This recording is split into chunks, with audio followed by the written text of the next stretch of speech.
Hello everyone, civil परीक्षा zone में आज आपका बहुत बहुत स्वागत है। और आज हम लोग डिस्कशन करने वाले हैं डॉलर डोमिनेंस की।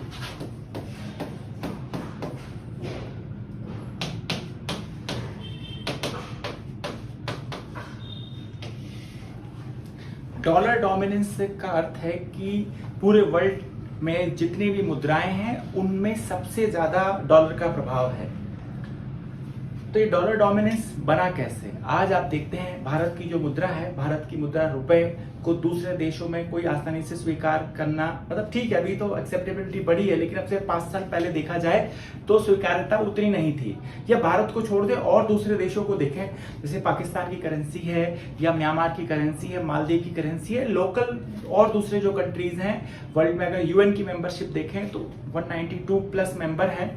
इतने में से एक देश डॉलर की जो एक देश यूएसए की जो करेंसी है डॉलर, उसकी वैल्यू इतनी ज्यादा है, इतना इंपॉर्टेंस ज्यादा है कि यूएसए कितनी मात्रा में भी डॉलर छाप सकता है। इसी चीज को डॉलर डोमिनेंस कहते हैं। सारे के सारे देश यूएस की जो करेंसी है उसको अपने यहाँ पे रिजर्व रखते हैं। जैसे अगर हम भारत की बात करें तो लगभग 680 बिलियन डॉलर भारत के पास में रिजर्व्स हैं।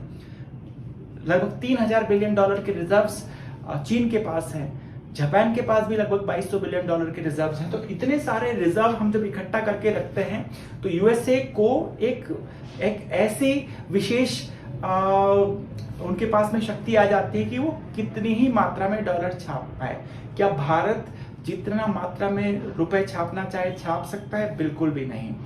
ठीक, हम अगर रुपए छापना चाहते हैं तो हम केवल उतनी मात्रा में रुपए छाप सकते हैं। नियम यही है कि आपकी अर्थव्यवस्था अगर 5% की दर से बढ़ती है तो पिछले साल जितने रुपए थे उसके 5% आप रुपए छाप लीजिए। अगर आप ज्यादा रुपए छाप लेंगे तो आपके यहाँ पे मुद्रास्फीति हो जाएगी, इन्फ्लेशन हो जाएगी। लेकिन यूएसए में तो मुद्रास्फीति का सवाल ही नहीं है, क्योंकि वो जितना रुपया उनका डॉलर छापेंगे दूसरे देश उसको भंडार करके रख लेंगे। तो ये विशेष स्थिति है, इसको कहते हैं डॉलर डोमिनेंस। आया कहां से ये डॉलर डोमिनेंस?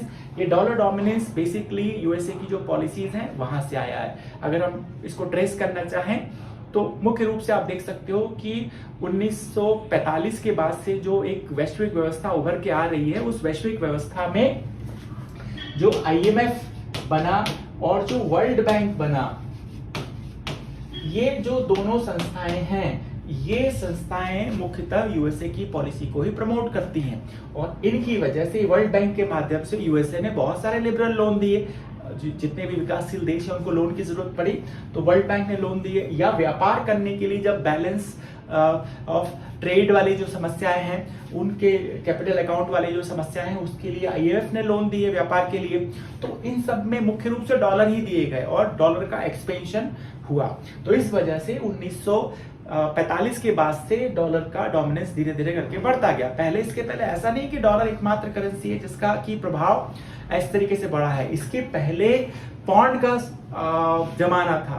आप ब्रिटेन की अगर स्थिति को देखें तो मोटा मोटा मान सकते हैं कि लगभग 16वीं शताब्दी के बाद 17वीं शताब्दी से मोटा मोटा अगर आप देखें तो 100 साल तक करेंसीज का प्रभुत्व रहा है। जैसे कि सबसे पहले अगर देखें तो जो डच लोग हैं, नीदरलैंड है, उसकी करेंसी, उसका प्रभुत्व था पूरे वैश्विक अर्थव्यवस्था पर। 17वीं शताब्दी में नीदरलैंड का प्रभुत्व रहा। 18वीं शताब्दी में फ्रांस का प्रभुत्व रहा, उनका जो करेंसी है वो उसका डोमिनेंस रहा। फिर 19वीं शताब्दी और 20वीं शताब्दी की बहुत सारे हिस्से में 1945 तक अगर हम देखें तो जो ब्रिटेन की करेंसी है उसका डोमिनेंस रहा। लेकिन 1945 के बाद से अब जमाना आ गया है डॉलर का, तो डॉलर ही सब जगह स्वीकार किया जाता है। लेकिन अब रुकना पड़ेगा आपको यहाँ पे, ये डॉलर भी आगे बहुत लंबा जाएगा, इसकी कोई गारंटी नहीं है। पिछला रिकॉर्ड दिखाता है कि लगभग 100-150 साल से ऊपर कोई भी करेंसी विश्व पर राज नहीं कर पाई।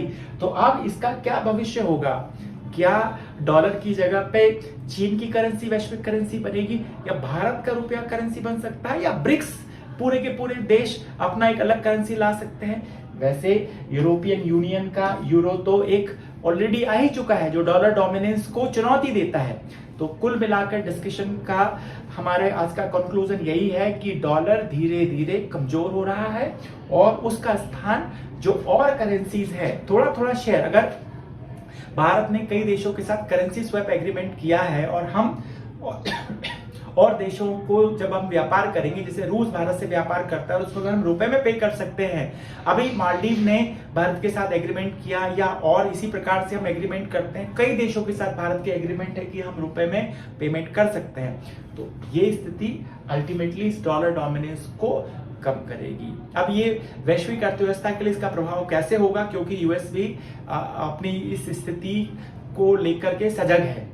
जब अगर हम कहें कि जो फर्स्ट गल्फ वॉर 1991 में हुआ, तो उस समय कारण स्ट्रेटेजिक थे, कुवैत पे हमला। लेकिन जो दूसरा गल्फ वॉर हुआ 2003 में, जो दूसरा गल्फ वॉर हुआ, इसमें तो सीधी सीधी बात ये थी कि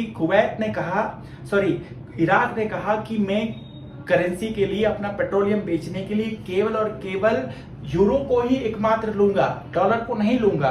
तो वही मेन वजह रहा। अब आप देखिए कि अगर ब्रिक्स के कंट्रीज अपना एक अलग करेंसी लाते हैं, और भी देश अपना अलग करेंसी लाते हैं, आसियान के देश चाहते हैं कि अपना अलग करेंसी लाना, तो क्या यूएस अपने डोमिनेंस को कमजोर होता देख पाएगा? वो भी काउंटर बैलेंस करने की कोशिश करेगा।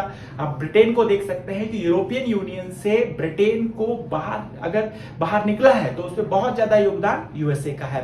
तो ये तो भविष्य गर्भ में है कि डॉलर का क्या होने वाला है, लेकिन वर्तमान में डॉलर अभी भी डोमिनेंट करेंसी है। ठीक है, फिर चर्चा में भाग लेंगे। Thank you very much.